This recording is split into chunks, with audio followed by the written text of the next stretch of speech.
नमस्कार, बहुत स्वागत है आपका डिबेट लाइव बड़ी बहस मध्य प्रदेश में। मैं हूं आपके साथ अमित शर्मा। मध्य प्रदेश में चुनाव आते ही भाजपा कांग्रेस की लड़ाई ने प्रदेश में पल्लवित हो चुके भ्रष्टाचार की कलई खोलकर रख दी है।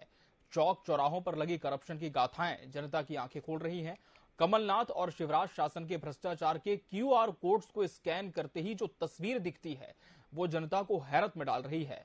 हालांकि जनता खुश जरूर है क्योंकि चुनावों ने दोनों को करप्शन पर मुंह खोलने पर मजबूर कर दिया है। देखिए हमारी एक खास रिपोर्ट।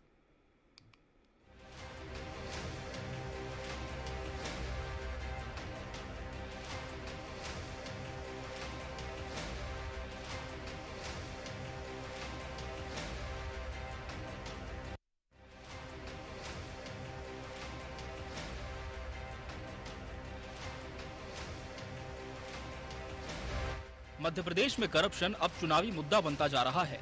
मजबूरी ही सही, बीजेपी और कांग्रेस एक दूसरे के भ्रष्टाचार की परतें खोलने को मजबूर हो गए हैं।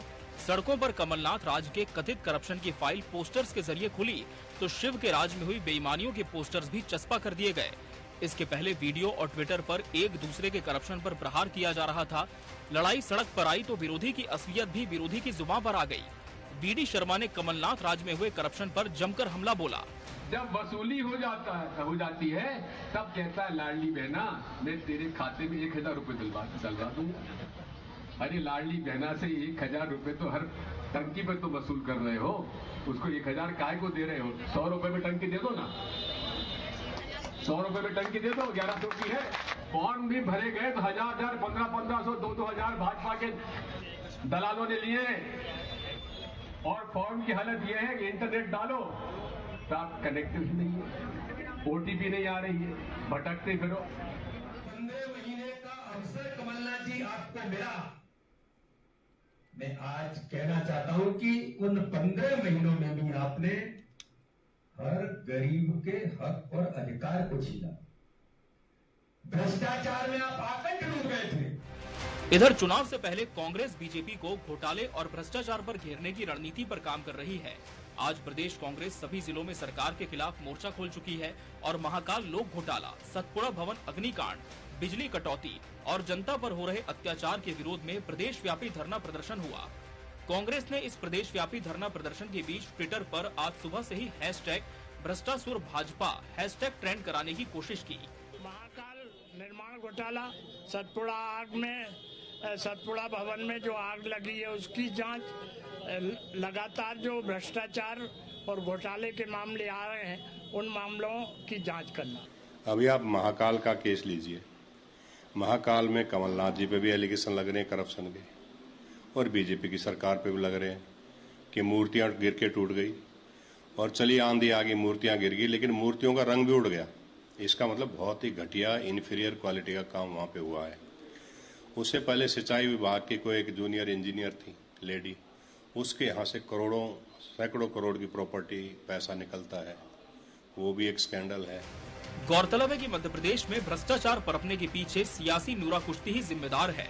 सरकार बनने के बाद राजनेताओं ने विरोधियों के करप्शन को इसलिए बचाया ताकि बारी आने पर विरोधी भी इस बात का ख्याल रखें। राजनीति के शिष्टाचार ने मध्य प्रदेश में भ्रष्टाचार का त्राहिमाम मचा दिया। जनता त्रस्त हुई तो वोटों के लिए चिंतित दलों ने इसे मुद्दा बनाने का मजबूरी में जतन किया। अब जनता को सिर्फ ये तय करना है कि कौन कम और कौन ज्यादा भ्रष्टाचारी है। यही तो इस लोकतंत्र की लाचारी है। टीवी 24 के लिए भोपाल से अतुल विनोद पाठक की रिपोर्ट। तो भ्रष्टाचार पर प्रहार अब होगा आर पार, इस विषय पर आज हम चर्चा करेंगे और हमारे साथ खास मेहमानों का पैनल भी जुड़ चुका है।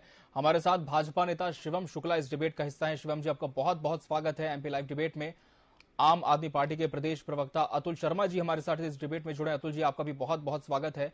वरिष्ठ पत्रकार आशीष दुबे जी भी इस डिबेट का हिस्सा है। आशीष जी, आपका भी बहुत बहुत स्वागत है। जिस तरह से लगातार भ्रष्टाचार की बात सामने आती है, अतुल जी, साफ तौर पर विपक्ष में कांग्रेस है, आपकी पार्टी है, तो ऐसे में सवाल उठाने लाजमी भी हैं। लेकिन क्या आपको लगता है कि कल जो एक घटनाक्रम बड़ा हुआ, जिस तरह से कमलनाथ के पोस्टर्स लगे, इस पर कांग्रेस ने पलटवार किया कि बीजेपी ने इन पोस्टर्स को लगाया है, लेकिन बीजेपी का साफ तौर पर यह कहना था कि उसका दूर दूर तक कोई ताल्लुकात इन पोस्टर्स के साथ नहीं है। ऐसे में अब इस करप्शन की लड़ाई में आम आदमी पार्टी भी कूद चुकी है और क्या भूमिका आपकी रहने वाली सरकार को घेरने की?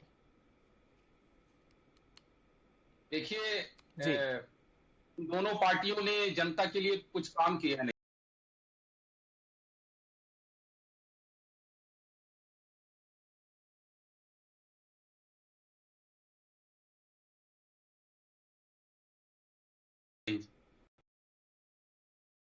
प्रिंटिंग प्रेस का नाम है, ना उनका एड्रेस है, बस पोस्टर चिपका दिए गए।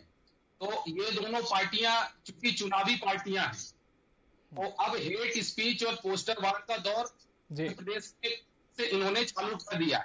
जी काम के पोस्टर लगाइए, जी हेट स्पीच और पोस्टर वार करके असली मुद्दों से जनता जनार्दन ध्यान भटकाने का काम फिर से आपने शुरू कर दिया। जी अब भ्रष्टाचार की बात जहां तक रही, जी तो कई भ्रष्टाचार ऐसे हैं जो इन दोनों पार्टियों ने मिलकर किया जी और कई भ्रष्टाचार अकेले अकेले किया। जी अब महाकाल लोक निर्माण घोटाले की बात चल, जी तो जो ठेकेदार को पेमेंट किया गया जी तो दोनों सरकारों के समय पे किया गया, वो तो मिला जुला घोटाला है। अब किसकी जेब में कितना पैसा गया, इसकी जांच तो जरूर होनी चाहिए और जी इसकी जांच की आम आदमी पार्टी मांग भी करती है जी। आपके चैनल के माध्यम से।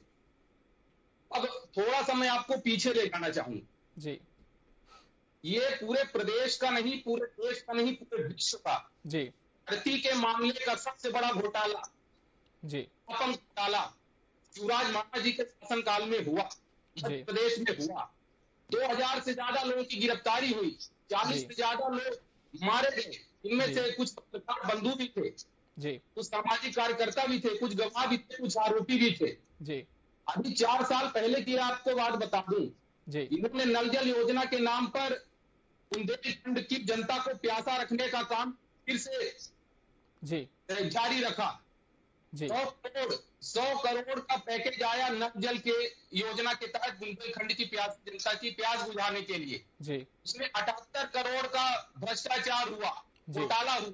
जी 15 आरोपियों, 15 अधिकारियों पर आरोप तय हुए और आज तक उन पे कोई कार्रवाई नहीं हुई, जी क्योंकि इस जांच के तार कहीं न कहीं विधायक और मंत्रियों तक पहुंच रहे थे। जी अब महाकाल लोक निर्माण का घोटाला तो आप सबके सामने है ही। अब इसके बाद अब इनके क्या है, अब बीजेपी को ये पता चल गया है कि इनकी सरकार आने वाली है नहीं, जी तो इन्होंने 12,000 से अधिक फाइलों में सतपुरा भवन में आग लगवा दी और आग उस कमरे से लगती है जिस कमरे का अधिकारी छुट्टी पर है, जी जहां पे ना तो लाइट जल रही, ना तो एसी चल रहा, जी। और कह रहे हैं कि शॉर्ट सर्किट से आग लग गई। जी कितने ताजुब की बात है। जी और महाकाल लोक निर्माण नगरीय प्रशासन मंत्रालय के अंतर्गत आता है, जी जिनके तत्कालिक मंत्री जी भूपेंद्र सिंह जी पर आज से अधिक संपत्ति का खुलासा हुआ है, जी। जिन पर लोकायुक्त की जांच चल रही है। जी ये भारतीय जनता पार्टी हमेशा जी नैतिकता मांगती है जी और इतनी ही नैतिकता में नहीं बची कि भूपेंद्र सिंह का इस्तीफा ये लोग ले लें। जी तो ये हाल है प्रदेश का। चलिए, दोनों ठीक है। पार्टियों ने मिलकर जी जवाब ले लेते हैं। शिवम जी, आपने विस्तार से बात सुनी, जिस तरह से लगातार आम आदमी पार्टी आप पर आरोप भी लगा रही है। हालांकि पहले कभी सरकार आम आदमी पार्टी की मध्य प्रदेश में नहीं रही, लेकिन जो घोटाले हुए उनका जिक्र यहां पर किया कांग्रेस शासनकाल के समय और आपके समय। आपका जवाब इस पर? देखिए, एक बात समझने योग्य है। सबसे पहली चीज में महाकाल लोक का यह जो पूरा एक प्रकरण प्रोपेगेंडा रचा गया है, यह दोनों राजनीतिक दल, जो कांग्रेस पार्टी हो या आम आदमी पार्टी हो, जहां भी इनकी सियासत है, वह पूरा तुष्टीकरण और तृप्तिकरण की राजनीति करते हैं। कांग्रेस पार्टी खुल करके अल्पसंख्यक वर्गों का कहीं न कहीं तुष्टीकरण करते हुए देखी जाती है, वहीं आम आदमी पार्टी का अपना कोई वैचारिक स्टैंड नहीं है। यह हर राज्य में हर सीट पर अपना अलग अलग तरीके से एक प्रकार से जनता के सामने आते हैं और यही कारण है कि जनता को इन दोनों दलों की विश्वसनीयता पे लगातार प्रश्न चिन्ह लगाना पड़ता है। यह राजनीतिक दल चाहे कांग्रेस पार्टी हो या आम आदमी पार्टी हो, वैचारिक रूप से सूखे हो चुके हैं। इसका संगठन इस रूप से कोई विचारधारा को तैयार कर पाया है, न ही इसका कार्यकर्ता आज कहीं कहीं उत्साहित है। यही बात है कि सिरपैर के आरोप ये लोग लगा करके मध्य प्रदेश में जो इनको लगातार मध्य प्रदेश की जनता खारिज कर दी, तो उससे अपना तर्क जाना चाहते हैं। सबसे महत्वपूर्ण चीज समझने योग्य यह है कि तो इन्होंने दूसरा एक आरोप लगाया कि जिस प्रकार से सतपुड़ा भवन में आग लगी है, तो आग रात के अंधेरे में लगती है, छुट्टी के दिन लगती है, सब समझ में आता है। तो साहब को कुछ न कुछ पाने के लिए, कुछ दबाने के लिए लगाया गया होगा। एक ऐसे वक्त में जब कागजात, पूरे डॉक्यूमेंट भारतीय जनता पार्टी की सरकार ने डिजिटलाइज किए हैं, हमारे पास एक एक कागज डिजिटल प्रारूप में उपलब्ध है, और भी जब पूरे भवन में लगभग 4 से 5 हजार लोग अपने ऑफिस में मौजूद थे। उस वक्त कोई सरकार आग लगाने नहीं जाएगी, कोई व्यक्ति आग लगाने नहीं जाएगा, क्योंकि उसके पॉलिटिकल रिपरकशन और ज्यादा बड़े हो सकते हैं। यह समझने योग्य बात है।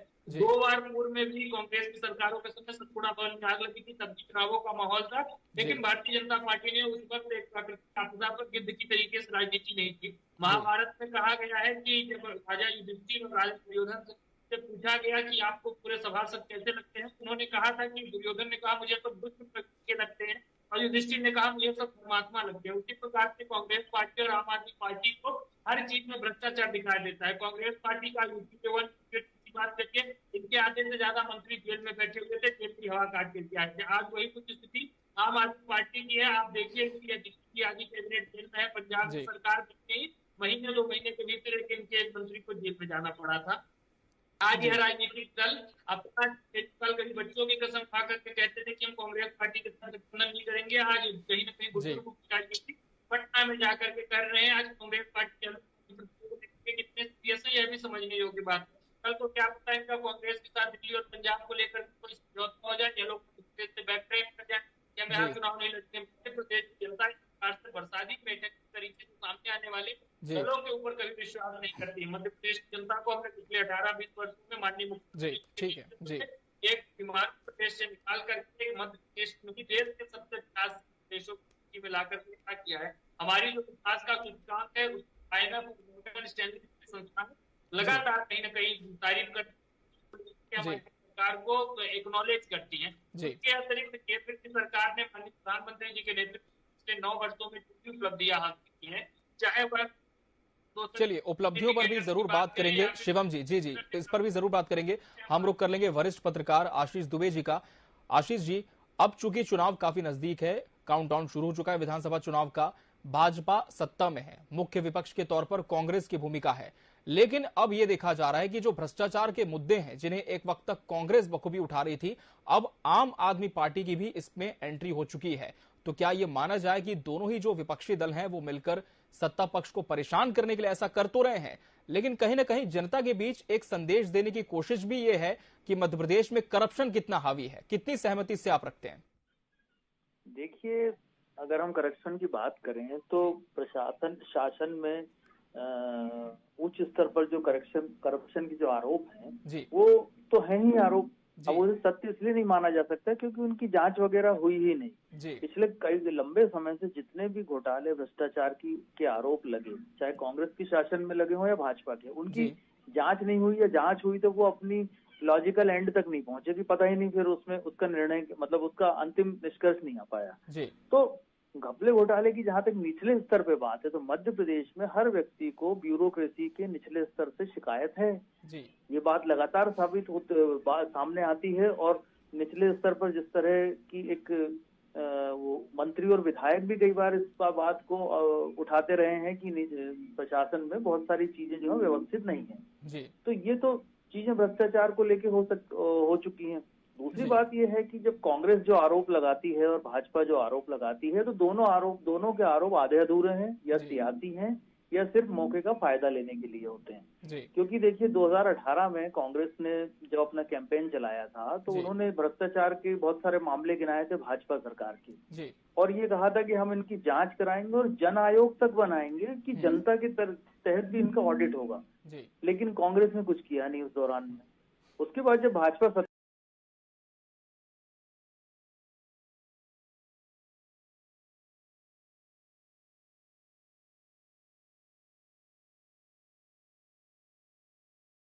में आई, कांग्रेस ने किया वही भाजपा ने किया। तो इस पे भरोसा कैसे किया जाए कि ये भ्रष्टाचार से वाकई लड़ना चाहते हैं या भ्रष्टाचार को लेकर एक हवा बनाना चाहते हैं? तो ये दो चीजें हैं। तो इन दो चीजों की वजह से दोनों ही दलों की इस मुद्दे पे मेरी नजर में कोई एक स्टैंड साफ नजर नहीं आता है कि उनका करना क्या है। फिर क्या होता है कि ये लोग आपस में गलवैयां करते दिखते हैं, दोनों दलों के नेता आरोप भी लगाते हैं। तो इस तरह की जो चीजें हैं मध्य प्रदेश में बहुत गड़बड़ सी हो गई है, बहुत हौच-पौच सी हो गई है। तो ये मतदाताओं को सोचना होगा। मतदाताओं का 2018 का निर्णय भाजपा सरकार के सामने है, जो निर्णय 2018 में आया था चुनाव का।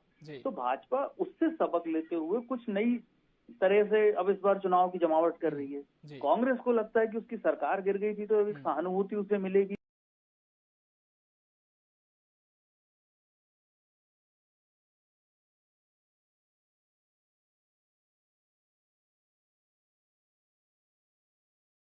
और वो दोनों के पास मौके थे, दोनों ही लेकिन आशीष दोनों जी, नहीं जो तीसरा दल है, अतुल शर्मा जी हमारे साथ जुड़े हुए हैं, प्रदेश प्रवक्ता है आम आदमी पार्टी के, उनकी क्या भूमिका हो सकती है? क्या एक तीसरे मोर्चे के तौर पर या विकल्प के तौर पर जनता इन्हें देख सकती है? देखिए, देख सकती है जनता, क्यों नहीं देख सकती। इस तरह के मध्य प्रदेश में कई बार मौके हुए हैं कि कुछ दलों का उभार हुआ है, चाहे बहुजन समाज पार्टी हो, समाजवादी पार्टी हो, गोंडवाना गणतंत्र पार्टी भी हो। समय समय पे इनकी काफी संख्या में विधायक हैं, 8, 10, 11 तक के विधायक भी इस तरह से आते रहे। तो आम आदमी पार्टी की स्थिति इसलिए थोड़ी अलग है कि अब हाल के समय में उसको एक नया उभार मिला है और वो 2 राज्यों में काम कर रही है और सरकार चला रही है। तो आम आदमी पार्टी, लेकिन अभी आम आदमी पार्टी कितना प्रभावित कर पाएगी इस चुनाव के नतीजों को, ये नहीं कह सकते। थर्ड फोर्स के तौर पर हो सकता है वो आए, लेकिन उससे संगठन का ढांचा और वो सब बनना अभी बाकी है और उसके पास समय बहुत कम है। मैं समझता हूँ 4-5 महीने में कितना वो कर पाएंगे, ये है। बिल्कुल अतुल जी, सुना आपने, आशीष जी कह रहे हैं कि एक संगठनात्मक तौर पर यदि हम देखें तो आपके दल को फिलहाल इतनी मजबूती नहीं मिल पाई है मध्य प्रदेश में, लेकिन जमीनी स्तर पर आप भ्रष्टाचार से लड़ने की बात कर रहे हैं, तो कैसे ये मुमकिन होगा? क्या आपकी पार्टी की रणनीति इसमें होने वाली है?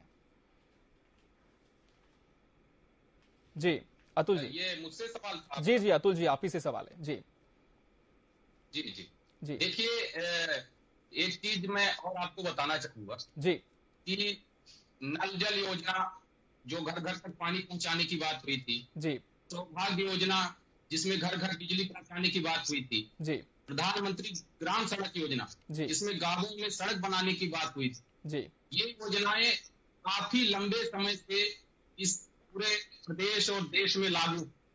जी, एक एकदम ताजा तरीन आपको मामला बता रहा हूं। जी, अशोकनगर जिला मध्य प्रदेश, जी, अशोकनगर जिला गुना से कट कर नया जिला बनाया गया था। जी, नया जिला इसलिए बनाया गया था ताकि वहां पे पुराने जिलों की तरह सुविधाएं दी जा सके जनता को, जी, सारी चीजों की व्यवस्था हो। जी, लेकिन अशोकनगर जिले मठेरा देवेंद्र नगर गांव, दोबारा बोलना चाहूंगा, बीजेपी के प्रवक्ता महोदय आप लिख लीजिएगा, मठेरा देवेंद्र नगर गांव, यहाँ पे ग्रामवासियों को पानी पीने के लिए 2 किलोमीटर पथरीले रास्ते से जाना पड़ता है जी, और नाले के किनारे छोटे छोटे गड्ढे खोद कर ये रखे हैं, उसमें जो पानी रिस कर आता है उस पानी को पी रहे हैं। ये स्थितियां हैं। और बिजली जहां तक रही, बिजली तो दूर, खंभे तक नहीं लगे हैं इस गांव में, ये स्थितियां हैं। तो आपका विकास मॉडल और आपकी योजनाएं क्या कागज तक ही सीमित रहेंगी? और क्या देवेंद्र नगर गांव नगर जिले में आता है, क्या वो इस देश, ठीक है, जवाब ले लेते हैं जी। आपके विकास में नहीं आता है, वहां की जनता के साथ। शिवम जी जवाब दें, क्या विकास मॉडल सिर्फ कागज तक सीमित होगा? शिवम जी जी बात रखना चाहूंगा जी। ये 2 काम बहुत अच्छी तरीके से करना जानते हैं। एक तो जैसे ही चुनाव आएगा, क्योंकि ये दोनों चुनावी पार्टियां हैं, बीजेपी और कांग्रेस, जैसे ही चुनाव आएगा तो पेट्रोल, डीजल और रसोई गैस के दाम कुछ घटा देते, और जैसे ही चुनाव खत्म होगा जितना घटाएंगे उसकी दुगना कर देते हैं। ठीक है, जवाब ले लेते हैं जी। शिवम जी जवाब दें, क्या विकास का मॉडल सिर्फ कागजों तक ही सीमित है? स्पीच और पोस्टर वार का दौर चालू कर देंगे क्योंकि चुनाव आ गया जी। शिवम जी जवाब दें। देखिए, यह बात समझने योग्य है। आम आदमी पार्टी आज यह बात को स्पष्ट करे, इनका कांग्रेस पार्टी के साथ वैचारिक रूप से कौन सा गठबंधन पटना की बैठक के बाद निर्णय लिया गया। यह लोग कांग्रेस की बी टीम है या नहीं है, कांग्रेस के साथ यह लोग आज कौन कौन से विषयों पर खड़े हैं, यह लोग अपनी वैचारिक स्थिति स्पष्ट करें कि राम मंदिर बनना चाहिए कि नहीं बनना चाहिए। 377 को हटाना का निर्णय सही था अथवा नहीं था, यह कांग्रेस पार्टी के साथ इस प्रकार से आज यहाँ पर बोल रहे हैं, चुनावी पार्टी है और पटना में जाकर के गठबंधन करते की बात करते हैं। इनका जनता मध्य प्रदेश की टीवी के माध्यम से देख रही है, हर देख रही है कि यह पार्टियां किस प्रकार से दोहरे मापदंड राजनीति में रखती है। भारतीय जनता पार्टी का चरित्र एकदम साफ है। हमारे नेताओं ने पिछले 18-20 वर्षों में काम किया है। माननीय मुख्यमंत्री जी और प्रधानमंत्री के नेतृत्व की जो डबल इंजन की सरकार है, उसको मध्य प्रदेश की जनता ने एक बार नहीं अनेकों बार अपने अपूर्व जन समर्थन बाजा है, और यही कारण है कि भारतीय जनता पार्टी इस बार दोगुने उत्साह के साथ 200 पार का लक्ष्य लेकर के चल रही है। और हमारा पूरा टारगेट है हर बूथ पर 51% मतदान लाने का। मध्य प्रदेश की अनेकों जनहितैषी योजनाएं हैं, केंद्र सरकार की जनहितैषी योजनाएं हैं, चाहे वह आयुष्मान भारत योजना हो, प्रधानमंत्री आवास योजना हो, उज्ज्वला योजना हो, नल जल योजना हो, जन धन योजना हो, या इसके अतिरिक्त जो प्रदेश सरकार की योजनाएं हैं, लाडली बेटी योजना, लाडली बच्ची योजना, लाडली बहन योजना और इसके अतिरिक्त भी संबल योजना जैसी योजनाएं हो, इस प्रकार की योजनाओं से सीधे लाभार्थियों तक फायदा पहुंचा है। कांग्रेस की सरकारों में जहां 85% पैसा भ्रष्टाचार और बिचौलियों की जेब में जाता था, आज वह पैसा सीधे डायरेक्ट बेनिफिशियरी ट्रांसफर के माध्यम से गरीब की जेब में जा रहा है। तो गरीब को इस बात का एहसास है कि इस सरकार ने उनके लिए कितने व्यापक स्तर पर कदम उठाए हैं और इसका सीधा फायदा उन गरीबों को मिला है। भारतीय जनता पार्टी कार्यकर्ता आधारित दल है, हमारा कार्यकर्ता जमीन पर काम कर रहा है, कार्यकर्ताओं का हमारे संगठनीय काम है और हमारी सरकार की जो डिलीवरेबल योजनाएं हैं उसके माध्यम से हम पूरा मध्य प्रदेश में सरकार बनाने जा रहे हैं माननीय मुख्यमंत्री जी के नेतृत्व में। जी आशीष जी, दोनों ही दल अपनी अपनी तरफ से दावे कर रहे हैं, लेकिन सवाल तो यही बरकरार है कि भ्रष्टाचार पर आखिर प्रहार किस तरह से होगा। भले ही मध्य प्रदेश में कोई भी दल सत्ता में आए, ये तो भविष्य के गर्भ में है, लेकिन उसके लिए चुनौती क्या होने वाली है मध्य प्रदेश में भ्रष्टाचार खत्म करने के लिए?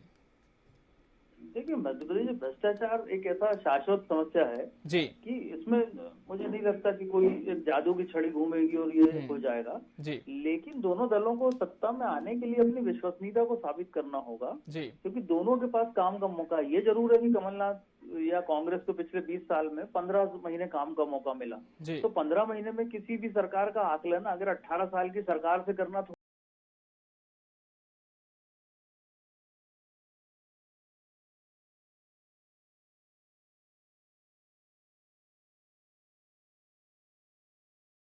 थोड़ा सा ऐसे में जनता की बुनियाद, ये ऐसा लगता है जैसे जनता को सिर्फ भरमा रहे हैं या गुमराह कर रहे हैं, क्योंकि एक्शन वो भ्रष्टाचार पे कर नहीं रहे हैं। तो इससे बेहतर जनता भ्रष्टाचार को रोकना तो किसी भी सरकार का एक लगातार काम है, वो तो होना ही चाहिए, वो तो होता रहे। लेकिन जनता के जो बुनियादी मुद्दे हैं मध्य प्रदेश में, उन पर दोनों दलों को बहुत साफगोई से बात करनी चाहिए, तभी उनकी विश्वसनीयता पैदा हो पाई। बिल्कुल, तो साफगोई से जमीनी मुद्दों पर अगर हम बात करें तो विभिन्न जो दल हैं उनके प्रति एक विश्वसनीयता हो पाएगी जनता की। ये फिलहाल देखने वाली बात होगी कि कौन सा दल ऐसा करने में कामयाब हो पाते हैं। बहरहाल अब तीनों मेहमानों का बहुत बहुत शुक्रिया हमसे इस डिबेट में जुड़ने के लिए और इसका सार्थक हिस्सा बनने के लिए। इसी के साथ एमपी डिबेट लाइव बड़ी बहस में आज के लिए फिलहाल इतना ही। मुझे दीजिए इजाजत, नमस्कार।